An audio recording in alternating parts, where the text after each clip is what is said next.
So the first hour of today, we're gonna have a discussion. Brandon and I are gonna sit awkwardly over here. Right? So we want to have a discussion with you guys about graduate school and just to begin, I want each of us to introduce ourselves and provide maybe a little information about our own personal experience with graduate school, like tell us about your education. First, tell us your role at the college, who you are, and then about your own personal education path of, so all of us have been to graduate school. So, Sue, why don't we start with you? Sure. Good morning, everyone. I wish I could be there in person and see you all. I'm Dr. Sue McClernand, the program manager for the new Masters in Healthcare Administration program that we just started in January this year at the college. I am a College of St. Scholastica undergrad, so I started out being pre-med, and I actually wanted to be in medical records. That's how old I am. At that time, it was called medical records. And my mom was a medical records technician trained by the college out in rural Minnesota. And so I knew, what that was about. And I knew that the college had an amazing reputation for it. So that was the reason I came to Scholastica. And then I did pre-med classes and I decided I hated biochem. So I switched. I liked leadership and I was getting involved in some of the service clubs at Scholastica. And so I decided, I found a guy who was designing his own major in health services management. And I said, I think that's what I want to do. I want to work in healthcare. I know that. And I love leadership and management. So I went through and took the HIM courses at the time, health law and the things that you take, and then the business classes up in the business school, and ended up with a health services management undergrad degree. At the time, Scholastic made us do an internship even back then.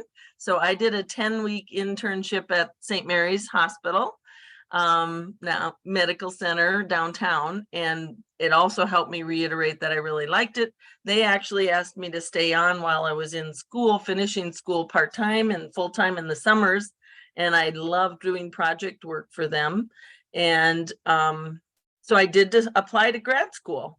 And I got into the University of Iowa and the University of Minnesota. And for some reason, Brandon, you'll enjoy this story. One day, the IT manager at the hospital was gone, and I had been working on a project to automate order entry. Again, telling you my age, the first time where you could actually automatically order food, housekeeping, all those things from a nursing unit.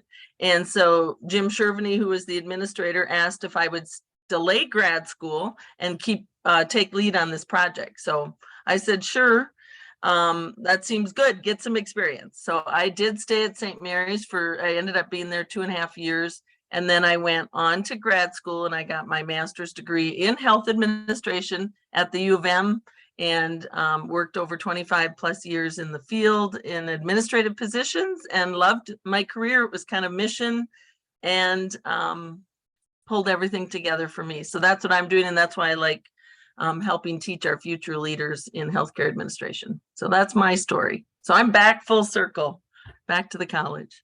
Cool. Thanks, Sue. Katie, will you go next? Sure. Yeah. So my path started actually at Cambridge Community College.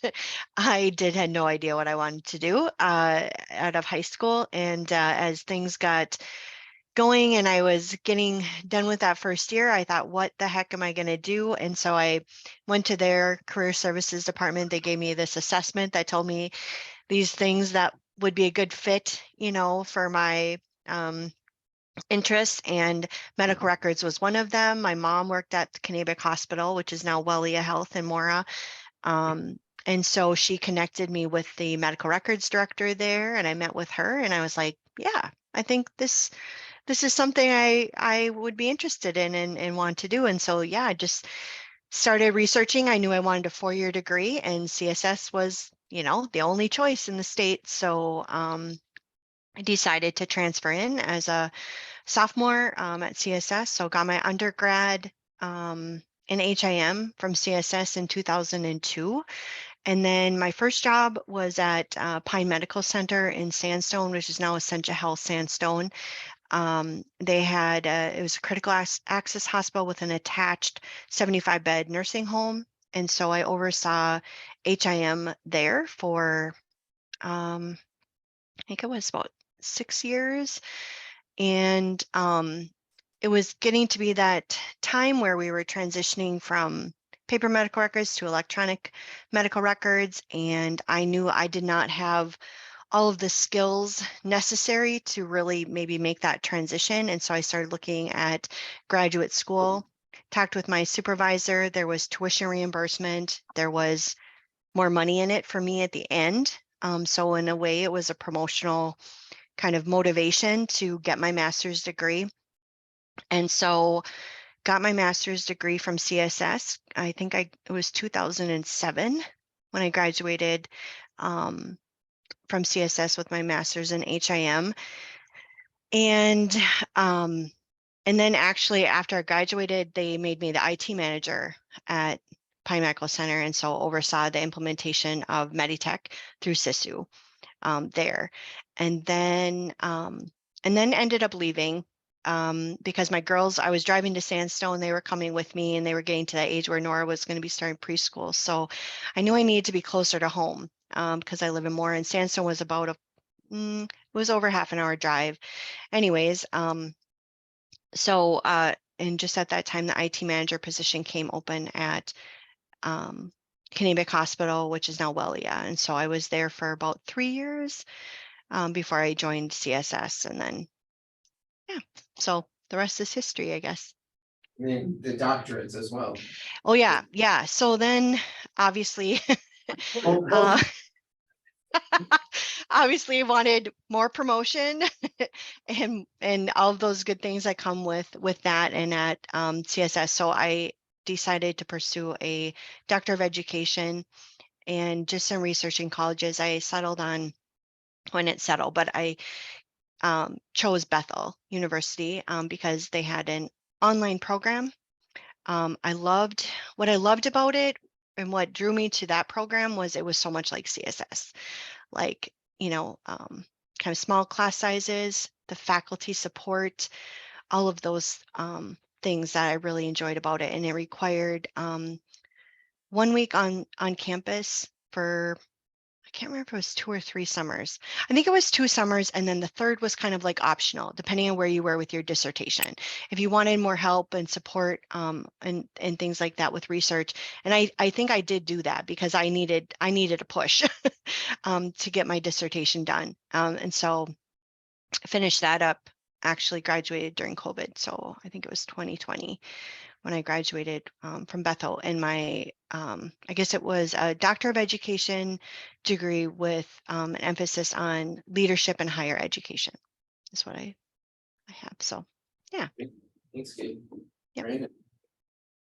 So I had a lot of different paths. So I started off as an accounting major.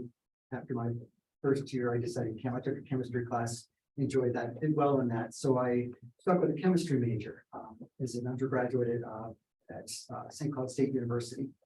And about maybe my junior year, I was taking some computer classes, and I thought, this is really cool. It's too late to change. So what I did is I continued on with my chemistry major and did an emphasis in what they call microcomputer science at the time, so PCs. But what I also was able to do is that the chemistry department was small, and some of my professors had some side projects that we were working on. So I was able to build software because we didn't have computerized laboratory instrumentation at the time. So I would write software that would connect with the instrumentation. So we captured infrared spectrum, cytometry, to create a database and things like that. So I would do things like that on the side, not as part of the class, but as side projects and research projects. That worked out really well. So I graduated with a chemistry degree, but I got a job at Merck Pharmaceuticals. I was out in West Point, Pennsylvania. And at the time, Merck was Fortune companies, most admired company in the United States. And And I was a mediocre chemist, so getting a job at this, and it was in the research area too, so I got a job that was, probably 10 times better than what I should have been. Yeah, because of that extra side projects that I did, I had a certain, a specialty area that was hard to find. And so I worked in the analytical chemistry lab there, which we actually built software to connect with the laboratory instrumentation. So I kind of stumbled into a job that I shouldn't have been able to get. So I did that. And my colleagues there were all going back to school to get their master's degree in something. And I was a first generation college student, so that's why I went to work that way rather than go to, because I was a chemistry major, rather than going on to get a PhD in chemistry. I was first generation, so I just got a bachelor's degree. It's really fun too. So I got that when I was working that first year. My colleagues were going to different graduate schools to get an MBA, a law degree. So I was in chemistry and I liked analytical chemistry. So I found and I was up in Pennsylvania, so I found an analytical chemistry master's program at Villanova University. So I started that. And then a year into that was really tough.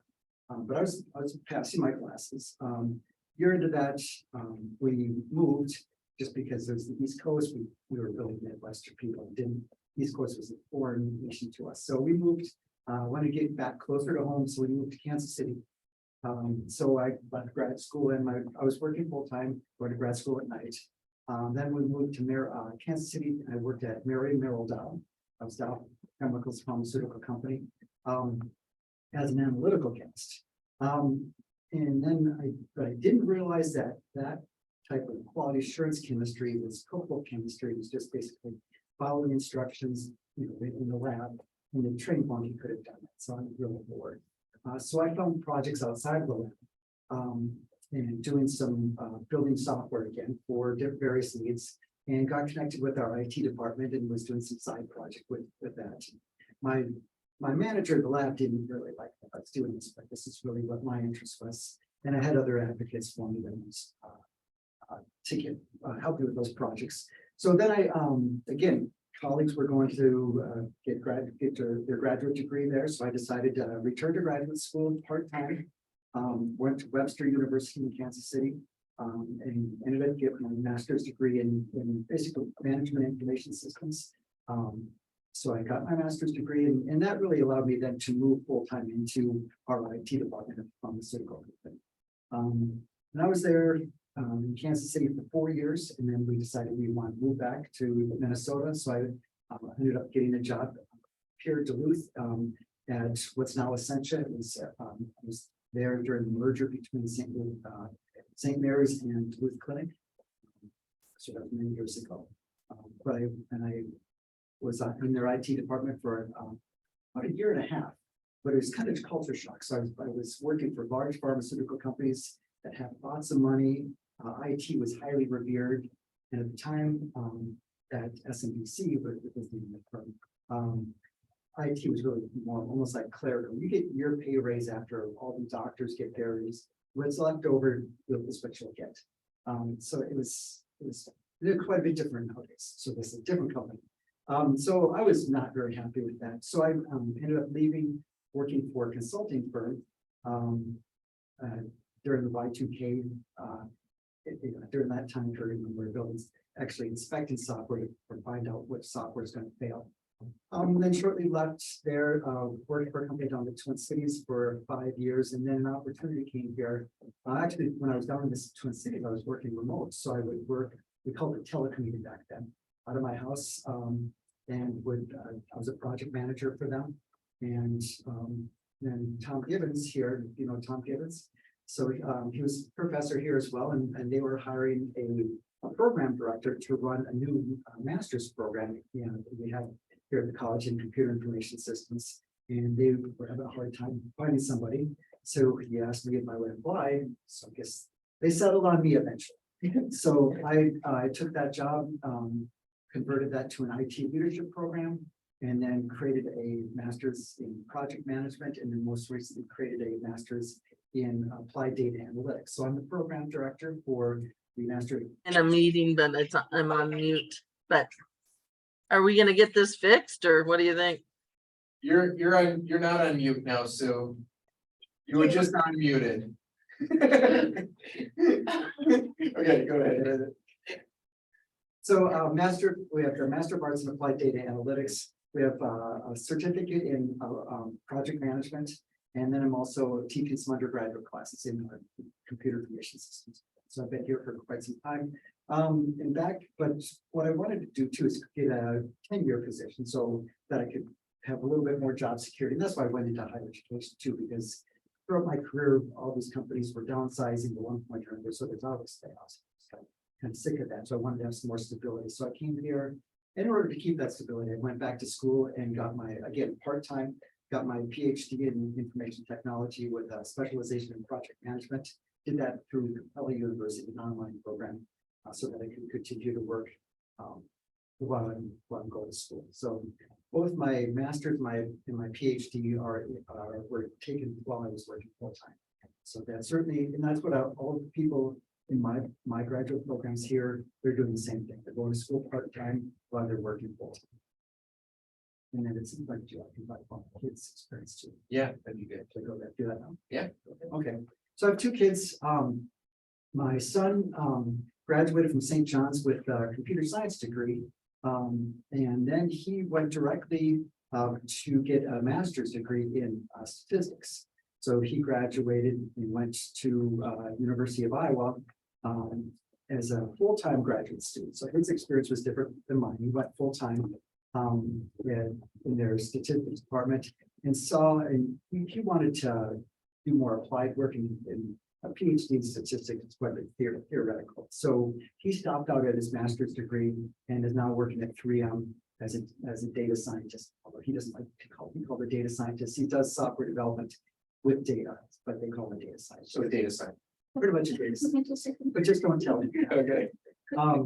And so he's been there for several years now and he really enjoys it. His master's program was full-time, and because it was through the math department, it was paid full-time. So he's going to college for getting his master's for free while they give him a stipend to live off of. And that worked really well for him. My daughter graduated from St. Ben's with a biology degree and then went to University of Nebraska Medical Center, part of the University of Nebraska system, into a cancer research program. Again, that was another free experience. So she got her PhD in cancer research, graduated about a year and a half ago. And again, that was totally free. They gave her even bigger stipend, son got it. So she actually, when she graduated, she had enough money to buy a new car and have all the expenses paid for her new apartment. So she was not only had enough to live off, but had enough to save $25,000. So it's something to consider if you go into particularly the sciences where you're doing work for the college. You get free tuition and they pay you for that. Yeah, I feel like I fell somewhere in the middle where your children, their experience. I have it's interesting, like Katie and I teach you guys and we've known all of you for, quite a few years, but you probably don't really know a lot about our history, which I think is kind of interesting. I did my undergraduate degree at the University of Wisconsin-Eau Claire, and I got a double major in biology and psychology. And at that time, I was doing applied behavioral analysis, which I don't know if any of you know what that is. It's ABA. It is, I worked with kids with autism, and I would go in their homes and do this, I was a line therapist while I was in school. And I thought that's what I wanted to do, where I wanted to work with these kids with autism. And I thought that's what I wanted to do until I had a friend of mine who's like, hey, you're graduating soon. We have this job you might be interested in. It's almost like a for sure thing. Would you want to come and check it out? I'm like, sure. So she set up an interview for me and I got this job. Like the day I went for the interview, they offered me the job on the spot. Which I think there was some desperation there, honestly, but I worked for a research lab and I was in their research and development department for a company called Neuroscience Inc. I've told you about this company. This is where the whole FBI incident occurred. Anyway, They haven't heard this story. oh yeah, it's a story for another day, I'll tell you though. But that, I worked there for 8 years and I was in a position working in research development where I was like the resident data scientist. My degree in training was not in data science, though. I always was really good with computers. And so I never really recognized that as a career pathway for me, though, is like, I was just a nerd. You know, that's what I thought. This is just what my people do. You know, we play with computers, we play video games, and then we go to work and we don't mix those two. But I really wish I would have recognized that sooner, that you can mix the two. But I was like the resident data scientist and I couldn't move up in the organization. I was stuck because of my degree. Everyone above me had a master's degree or a PhD. So if I really wanted to get to the position I wanted, I needed to get a doctorate, but I didn't know what I wanted to get it in. So I applied for some PhD programs, like in neuroscience and like biomedical research and all, like, but nothing felt like the right fit. And I would go and visit these universities and like, this isn't what I want to be doing. I don't know what I want to do. So I went to get the University of Minnesota and I said, I'm gonna just get a master's degree to figure out, like a general master's degree to figure out what I want to do with my life. And I got a master's degree in biological sciences from the University of Minnesota. And I got to take courses, you know, like biochemistry courses, which I love biochemistry, Sue. So I'm sorry, that was like, biochemistry is like one of my favorites. And I took, you know, all these chemistry, biology courses, animal science courses. And then I took this course called the Foundations of Health Informatics. And I'm like, health what? This is a term I never heard of. And I took this course and like the first day I was in this class, I'm like, oh my gosh, I found my people. Like I have been doing this for the last, 6 years at that time. And I can't believe I didn't know I had a profession. That Wow. this is the profession that I've been doing. Like everyone in this room had a very similar story that I was taking this class with, is that they didn't know this thing existed until they were in it. And so we all had this like similar pathway, finding our people. And at that time I had the program director came up to me and he's like, hey, do you want $10,000? And I'm like, what? They're like, we have this grant going, but we don't have enough applicants for it, that if you want $10,000 to go towards your education, you basically fill out this form and we'll give you $10,000 for your tuition. And I said, okay. I did that. It was part of this Up High, which CSS was part of that too. It was this CSS and the University of Minnesota. We're training people in health informatics, health IT, health information management, and they were paying, the government was paying us to go to school because they needed to build the workforce up. So it was a government issued grant that I was a beneficiary of, which is fantastic. So that paid for a large portion of my master's degree. And during that time, I ended up minoring in health informatics. And again, I had a moment where things were not going well at my job.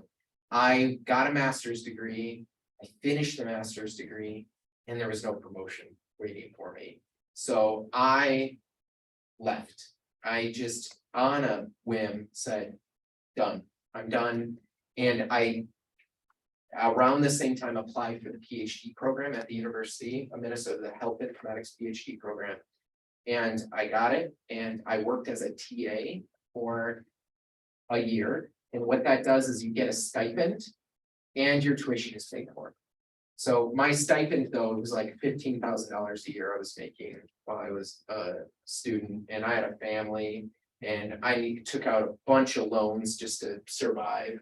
And then I was able to get a graduate research assistant position, which I was making then $30,000 a year, going to school, and they pay for your tuition and they give you health insurance. So I was, as a PhD student, I was getting a $30,000 a year stipend, Plus I didn't have to pay for my tuition. So I was an employee of the University of Minnesota. That's where I was doing that work at Mayo Clinic. I did that for a year and a half while I finished up my degree in my PhD. And at the same time, I met this guy named Ryan Sandifer, who was in the same PhD program as me. And he asked me if I would teach a research course and a data analytics course at the College of Saint Scholastica. And I'm like, sure, why not? Extra money. And so I was an adjunct professor while I was a PhD student as well. And then I was feeling really good because I was making more money at that point than I was when I was working at that research lab. So I'm like, things are great, right?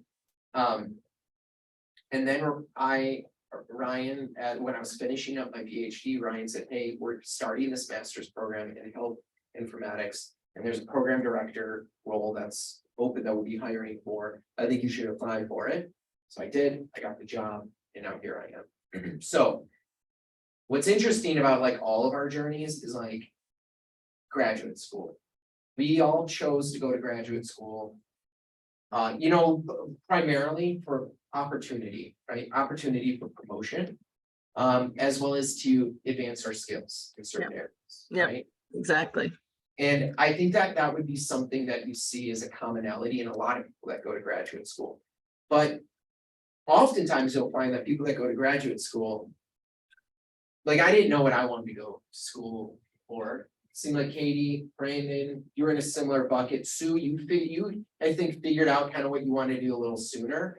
Yeah, the internship helped me. Mhm. Yeah, and like that is like something that's also part of that journey. It's figuring out what is, if that is something that is kind of an option for you, or something you need to do, or something you want to do, and then also what to do it in. Some of you are already working, right? And you probably have an idea of what you want to do already and where you want your career to lead. And you might have a clear idea, even right now, a much clearer trajectory of where you want your career to head than any of us did, right? Which I think is admirable. And there's nothing wrong with like graduating from your undergraduate degree and going on for a graduate degree. But for me, I and several of us we needed to work to really figure out what it was we wanted to do. So that's a commonality. I guess I want to stop here and just see if you guys have any questions so far, just about our own individual journeys with graduate school. How many of you are planning to go to graduate school? At some point. Tell us what you're seeing, David. Two hands, there's Babies. there's 6 of us in the 6 students in the room, 2 hands raised. So and then we have our online students that'll be watching this recording as well. I'll be interested to know of those, how many are interested in graduate school. And I know some of them have reached out to me as well. So, and oftentimes that conversation I'm having is, what do I get my degree in? And also the other conversation I have is, what's the value of going to graduate school? So maybe we can talk a little bit about that first before we say, here's some options. So maybe I'd like to hear from you guys, like when you're talking with undergraduate students or early careerists, like in the question is, what's the value? Why should I go to grad school? What do you say? I usually ask my potential students what they're hoping to get out of it. So I encourage undergraduates to first get out there in the workplace to see what you want to do. There's a purpose to graduate school. It will certainly help you for career-wise, but you have to see where you're trying to get to. Once you figure out what you're trying to get to, then pick the program that will help you get there. The one thing that you also need graduate school is more than just it's more than just more career preparation. It's really intellectual development, and at this point in your life that might not sound like a lot, but when an employer is looking at somebody that has a master's degree and somebody that has a bachelor's degree, there's a big difference in terms of their ability to problem solving, to look at things systematically. There's further development that takes place in graduate school. So regardless of what graduate program you're going into, it's not just about career preparation, but there's also some additional intellectual development that you get. We see that especially in our capstone projects, for my programs in particular. When they're doing their capstone projects, I can definitely watch their development take place from when they start the capstone to when they can complete the capstone. And they really grow intellectually through that process. Yeah. It's not just the subject matter that they're learning, but the way they're thinking through these problems. There's a lot to it, but I guess it's kind of getting off track there. But my advice is figure out what you want to do first, and then find a program that's going to help you get it. And I'd reiterate, I mean, I think that the more experience you have out in the work world, when you go to graduate school, it's easier to apply it, you know, and I had some work experience, but we had kind of this residential where we went full-time to grad school, and I worked a little bit part-time. It wasn't as applicable as now I see my students who are returning after maybe 2-3 years in the workforce, then they can apply it. You know, the projects and the classes you're taking make sense. And I also think you're looking for lifelong, not friends, but colleagues, I guess I'd say. So as you look at graduate programs, it's really important, like who are the alumni, who are, because it's a connections, the world is about connections. And, you know, I didn't know it when I went to the U of M that it was kind of a high ranked MHA program. And the alumni network was very, very strong. And that supported my career. And the students I was with in my program are still lifelong friends, you know, from the 80s. So there's a lot out of graduate school and colleagues that I could call on and just work with over the years. So, I mean, like you said, Brandon, that, you know, experience bringing it into your master's is pretty awesome once you have a little bit of a general idea. Yeah, I'm not sure if I have a whole lot to add. I guess one thing I forgot to say in my introduction was that I'm the new director of the Masters in HIM. So I'm still trying to get used to that. But and so I haven't had a lot of discussions yet with undergrad students that are maybe looking to pursue a master's in HIM, but everything that Brandon and Sue said, I can relate to as I was working towards my master's degree. It was honestly super helpful for me because as I shared, we were going through this transition to an electronic health record, and I could directly apply literally everything I was learning in my master's program to my current role. And so in a way, it was easier than my undergrad because I was already doing the work, you know, and I could tell stories, I could share experiences, I could connect with others that were in the same boat as me. And so definitely, I think having that work experience is helpful in being in a career. So, you know, Sue, I agree with your assessment too, related to it's a time to create meaningful connections. Mhm. And when I was in my PhD in particular, I created strong connections with Mhm. people that I am really good friends with now. And also these are people like in my job now, I lean in on at times. So Right. I have, for the health informatics graduate program, we have an advisory committee.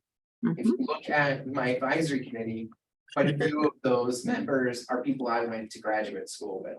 Yep. And they're in like senior level positions, at, you know, Optum, at Mayo Clinic, and like their trajectory was outside of academia. Now they lean in on me when they're like, hey, we've got these open positions, do you know anyone? So it's like, we're colleagues, but we're also friends. Yeah. And you guys also have seen going to like conferences and AHIMA and like, hey, you guys seem to know all these people, right? These are colleagues of ours that we've gotten to learn know either through education or just through the professional, like just being in a profession. And this is a relatively small community of professionals that it's really easy to get to know people.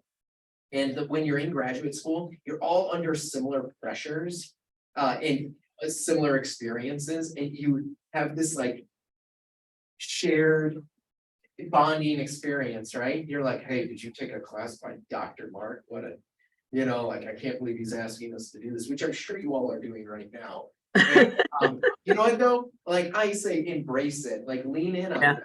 Because Yeah. that's gonna allow you to build these relationships too. That's Talk right. poorly about me as you want, if it means it's gonna build a meaningful relationship amongst you. We're all for that. Um, can you, so maybe we can, I guess, do you guys have any questions at this point? Okay, so feel free to interrupt at any time. Maybe we could provide, I did, put together some links and maybe I'll share my screen. So we can just preview some of the graduate program options here at the college. Just so you guys have like we don't have to spend a lot of time on each program, but saying, here's Sure. like a little bit about it. I think there is often a little bit of confusion too about, hey, what, there are all these options. What's the best option for me? And that can be a difficult decision to make too. So why don't let me open it up here. I'm gonna share my screen first. Okay. All right, so all of these links will be available, are on for Brightspace and available to you. It's in the Unit 5 portion of the course. And we'll start, I'm gonna just open up each of these. Okay. So maybe Katie, you can just say, hey, this is like, number of credits, KHIM accreditation, kind of the typical type of student that's taking the MSHIM. And then, I don't know, add whatever you want to that, but maybe spend just a couple minutes describing the program. Sure. I think from what I've seen in teaching in the MSHIM program, what it allows students to do is just take a deeper dive, obviously, into HIM, expand their leadership skills, get some insight and experience with data analytics, take a deeper dive into quality and just data management and management in general, leadership. And so I think it's for those that really want to stay in HIM but just expand their skill set. But I think that more often we find the tradition, maybe more of a traditional master's in HIM student is somebody that doesn't have their RHIA credential and is seeking that out, because a master's in HIM would allow you to be eligible to sit for the RHIA exam. It's 40 credits. It's all online. I think typically it takes about 2 years to complete. We are KHIM accredited and we'll be going through accreditation the end of June this year, or reaccreditation, I should say. So yeah, I think that's Yeah. did I cover everything? Yeah, that's good. And Yep. maybe after we all share a little bit, Sure. we can talk about jobs like that. Yeah, sure. So I'll share a little bit about health informatics. That's funny. Doesn't bring you to the exact right place when you go there. Okay, so with the Masters of Science in Health Informatics, how this is different than the MSHIM and probably the MHA as well, is it's the role of emphasizing more of those technical skills. So if you look at, this is 42 credits, also KHIM accredited. And there are like 26 KHIM accredited MS Health Informatics programs in the country. So there's not a ton out there, which is something that is great. What that does is it establishes that there are standards. We've met minimum standards for quality and competencies that are part of the workforce preparation for careers in health informatics. But there are different credentials you could sit for as well. There's the CHDA. There's also this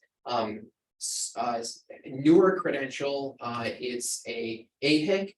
It's a AMIA Health Informatics credential, it's called, and that is managed by the American Medical Informatics Association. That is like brand new. So that would be another option for people that complete have completed a graduate program that's accredited by KHIM. So it does have to be accredited.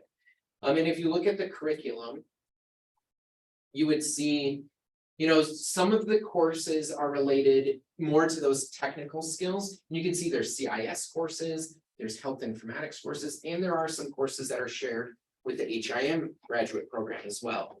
Like Brandon's students and my students would be taking courses together. Katie and mine and Sue's would be taking courses together. So you would get kind of this combination of people that have other aspirations in their career trajectory, which adds to that value, I believe, with the degree. And it also focuses a bit on project management. I didn't know, so Brandon and I do like some consulting on the side in addition to our day jobs. And I really didn't recognize the importance of project management until I worked closely with Brandon.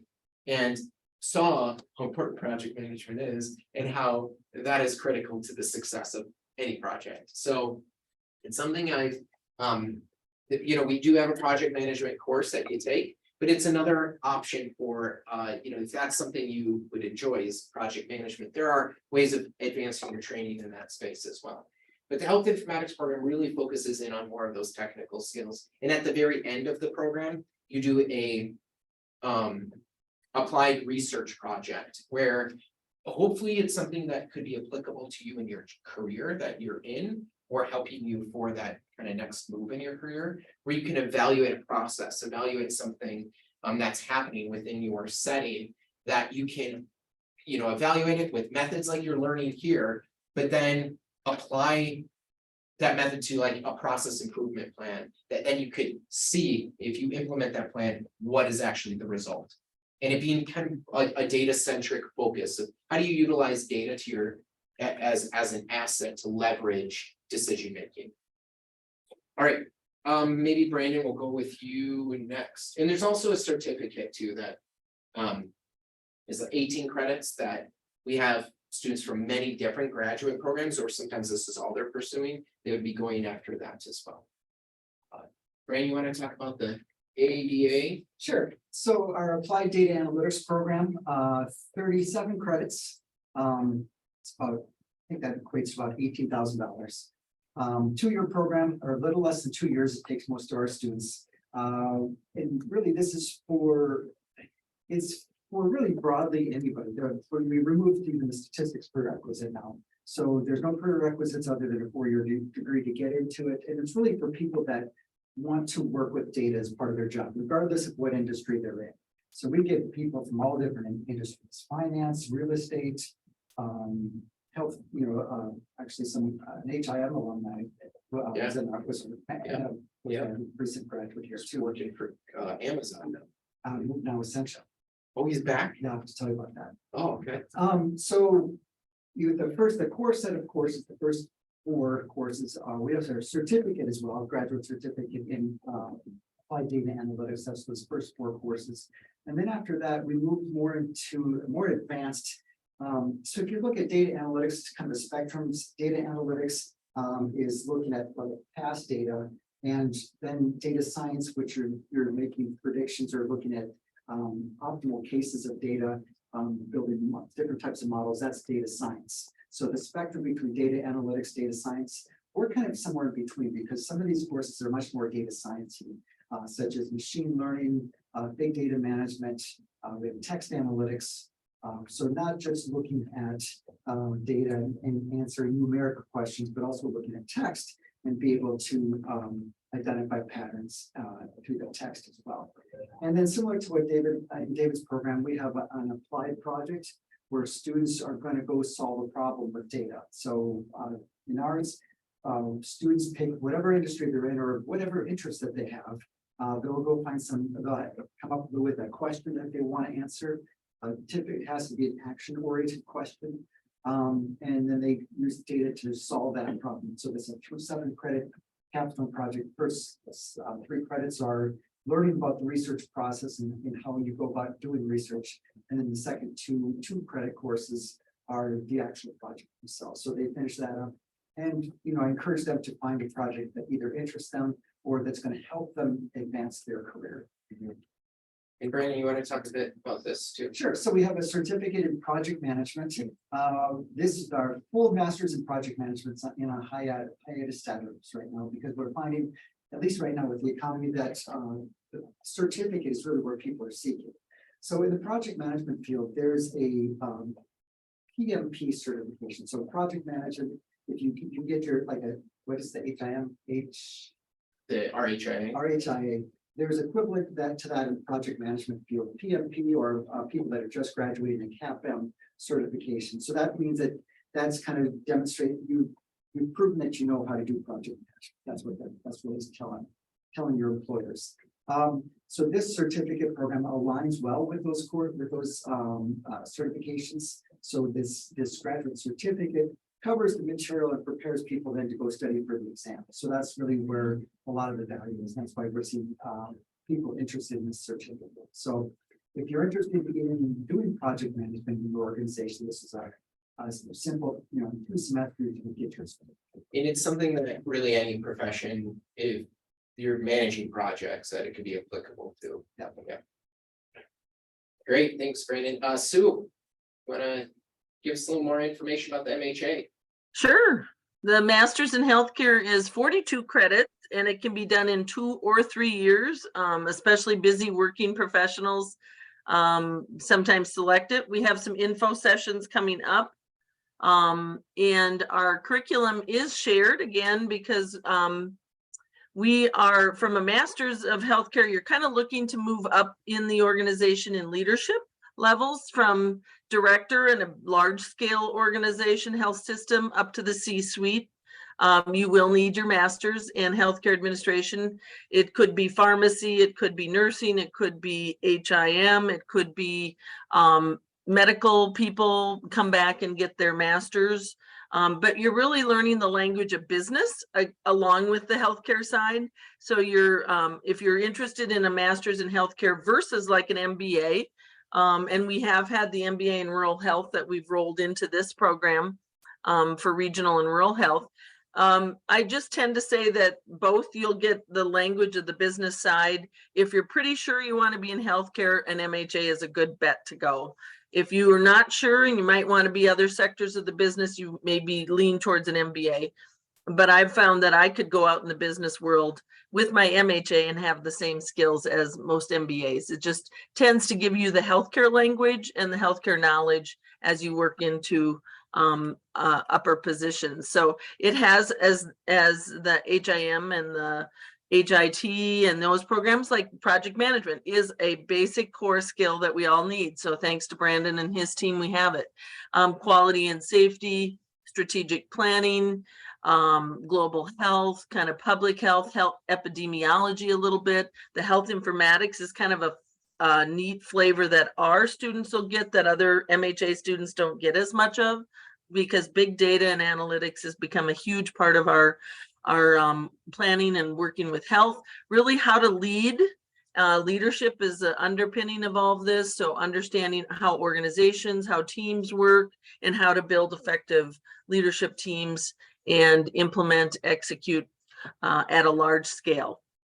So some of the, again, we would like 3 years kind of working out in the field. We have people from nursing running clinics, have their own companies. We have a couple HIM students that are working up, and Department of Health, different organizations that want to rise up and learn those skills that they don't have, especially in the healthcare finance, health econ, and just kind of how that works practically in an organization. So the job outlook in all these health careers are excellent. And in health services manager, it's much higher than any other outlook. It's 28 to 32% growth expectation. My undergrads in HSM were coming out with $50,000 to $80,000 jobs, and the average salary for health managers are $101,000.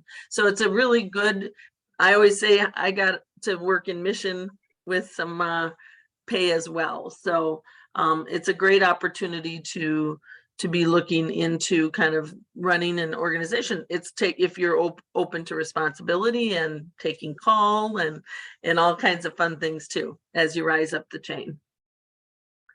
Any questions related to what you've heard related to the graduate programs? And so there are a number of graduate certificates as well, that. Right, we're just working on re-upping those, exactly. So, any questions so far? Yeah, Paige. I have one about the PMP. So how do you maintain that certification? So similar to your RHIA, there's, we call them PDUs, you call them CEUs, I think. So the same type of thing. So I have my PMP and I have to do 60 PDUs every 3 years. Okay. So that could be, volunteering, that could be taking courses, that could be, like attending our, I'm going to do a plug here. At noon today, the college is doing a webinar on project management, different, agile, waterfall and hybrid methods. We're doing a webinar, so attending like that would give you a PDU. Okay. So, which is, I think you can also do that for RHIA, right? Yeah, I bet you could. It might be Self-reported. self-reporting, but you could count that. Yeah. Mhm. Other questions? The thing that we often get are a question related to like, what type of jobs can I get with the various degrees, And one thing I'll say is like, and maybe we can each just quickly share a little information about what do people with the various different type of graduate degrees, like what type of student typically comes into those programs, and then like what type of jobs are we seeing them get out of the program? I can speak quickly about health informatics. Health informatics is a degree that, the traditional setting of like working in a hospital or a, clinic or a health system. Though there are many opportunities in that setting. But the opportunity is like, there's a lot of opportunity outside of that setting. So where I'm seeing a lot of growth is even in like working for a healthcare technology company. They're looking for trained professionals that can navigate technology and healthcare and being able to speak both of those languages.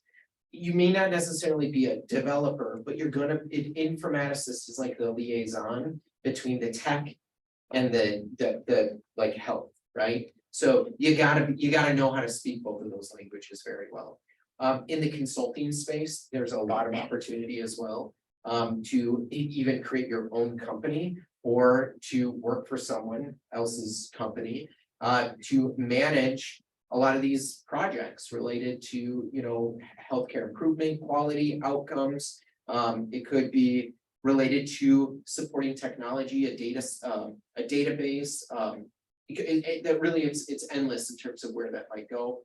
And then in education, there is a lot of opportunities to work in an educational setting and teach and be a, program director or whatever. Like there's opportunities there as well.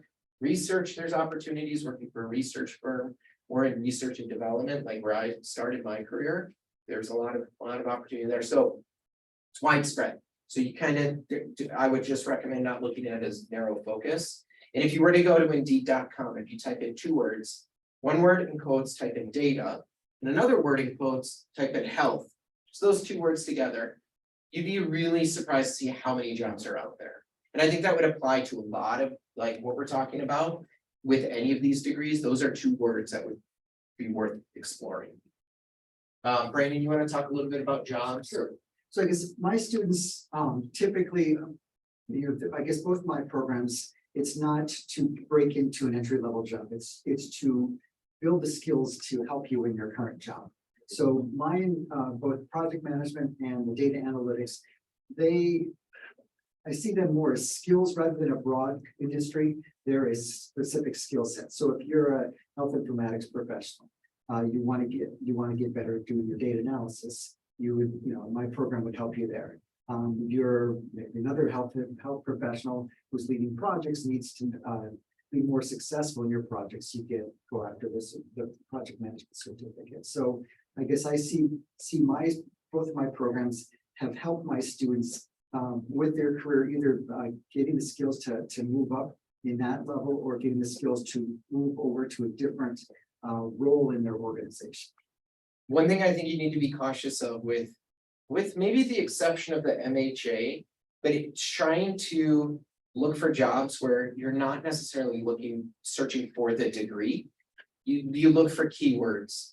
MHA, it tends to be a more of a like that the terminology is more well understood, I would say, in the healthcare industry. But even health information management, health informatics, data analytics, data science, those are not as well understood. So you have to look for keywords when searching for those jobs. My areas were- Absolutely. So I guess like for data analytics, data scientist or data analyst, there's project management, you just look for project, right, see a lot of results. Katie and Sue, you guys want to share a little bit more about jobs? Sure. For MHA, like people who want to be service line directors or vice presidents, meaning you could have responsibility for oncology, cardiac, those kind of things. Oftentimes people are supervisor, manager, and to move up to director, vice president, or COO levels, you will need your master's degree. You can have people want to be chief nursing officers, chief information officers, or directors of information services, or HIM, VP director levels, insurance company leadership. Lots of opportunities these days for that. Physician practice management, running clinics, physician practices. There's still some independence in large clinics as well. Regional rural health systems, long-term care, running assisted living or post-acute or rehab centers or nursing homes. You would go through this regional health I mentioned for rural health, and working as a VP or an executive in a health system. So those are the kind of positions that the MHA students pursue. Thanks, Sue. Katie, you want to share? Yeah, so kind of like what Brandon said, I think the MS and HIM is a way to help you build the skills in your current job. And as Sue said, to move on up to director positions and those VP positions. So I feel like career advancement, but also we do have that population that is, maybe we get a lot of students that are trying to break into healthcare, and HIM is a great way to do that. And so by getting a master's in HIM, you get the education that you need to work in healthcare, but then also it comes with the ability to sit for that RHIA exam and have that credential behind your name. So let's see, I think that's what I wanted to share. So I put in Brightspace the email addresses for each of us. So if you guys have specific questions about any of these programs, or even if it's not about the programs, you want to talk about careers, about opportunities, or even if it's like, Absolutely. can you connect me with someone? Like Mhm. all of those are reasons that we could provide you as be a conduit to that network. I would also encourage you all, and I think you all do a really good job with this already, is engaging in the professional associations. And you are very familiar with the HEMA and like our students here, MHIMA, or our online students, maybe there are other component state associations, part of a HEMA, but there are other associations that you may want to consider being a part of. And if you have questions about that, like how do I engage with this other audience? We're also very involved in the different areas as well. So feel free to reach out and speak to us. I guess before we close out, do you guys have any questions? And I guess before we close out, any of you want to share any last minute thoughts? Just to reiterate that we're available if you need a contact to a company or an organization or want to talk about career ideas or anything. I'm available, and all of us are, as David said. So we've built Sure. lots of contacts. So I just want to keep in mind too, graduate education is not the only component of getting that job. It's your experience too. So it's professional experience along with your graduate education is what's going to help you. Yeah. Great, thank you. Good point. All right, well, let's thank our guests here today. Thank you. Thanks. Research class. Yeah. thanks for having me. See you later.